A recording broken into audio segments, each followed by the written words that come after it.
Francis the Predator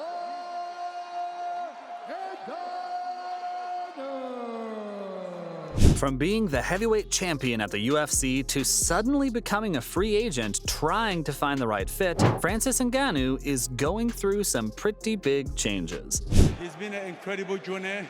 It's been a very tough training camp. The 36-year-old has been in talks with Kevin Feldman for quite a while, and it seems like he's not being signed by BKFC. Dave Feldman, a BKFC presenter, disclosed that Francis Ngannou was requesting more than what BKFC could already provide. So it seems that Francis won't be following orders from Bare Knuckle Fighting Championship in the near future. Just a few weeks after the BKFC made a splash with their third annual Knucklemania event, President Dave Feldman spoke about the future of their bare knuckle combat company. And the items on the agenda included something pretty special. The possibility of signing former UFC heavyweight champion Francis Ngannou was the one item Feldman wanted to settle on right away. The Predator is seeking a sizable payoff in the world of boxing after rejecting a multi-million-dollar deal in Las Vegas. And naturally, Feldman, who is constantly trying to improve his team, made a move for Ngannou. But things didn't exactly go as he had envisioned.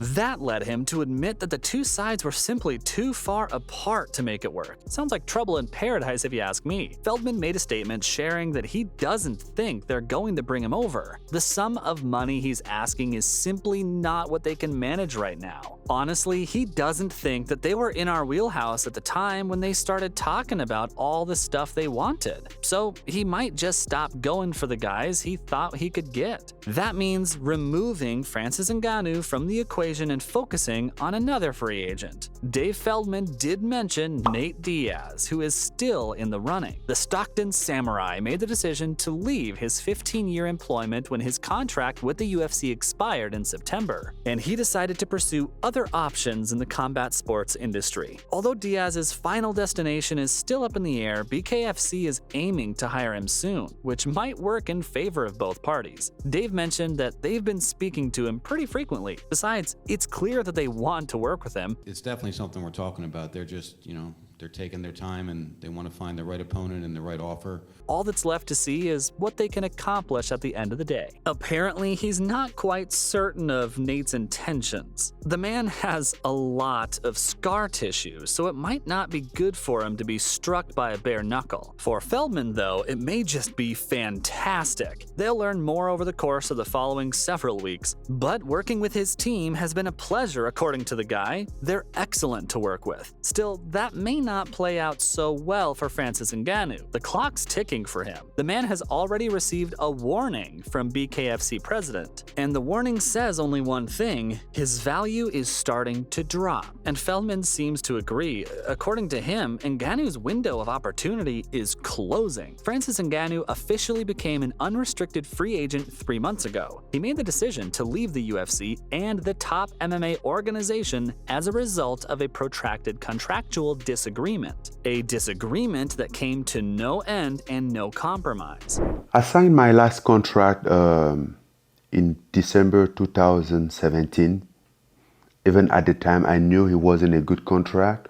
As a result, he also gave up his heavyweight championship. That's a pretty hefty blow. Still, so far, many organizations have shown interest in getting the Cameroonian signature since then. The Bare Knuckle Fighting Championship was the first promotion to do so soon after, but now that Kevin has clarified that it simply doesn't seem to be working out, the man just might find himself in troubled waters once more. At the BKFC 41 press conference on the 4th of April, Feldman responded to questions from the media.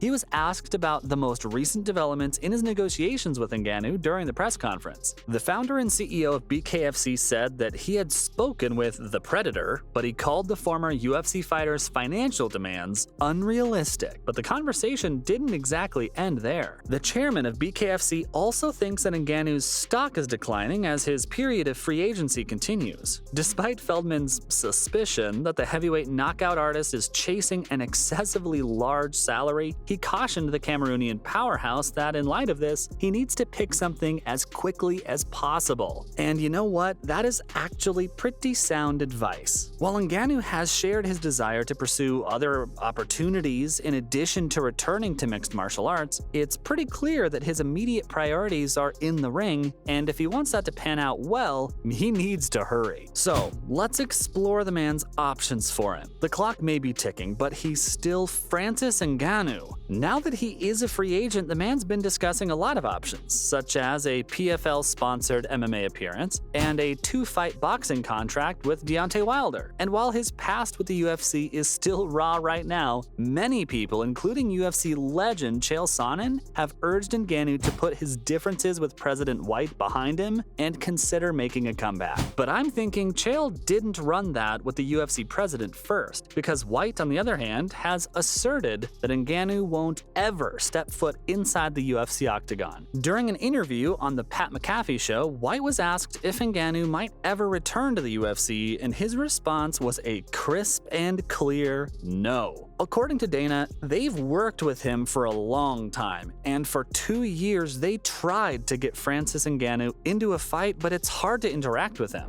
He's absolutely impossible to deal with.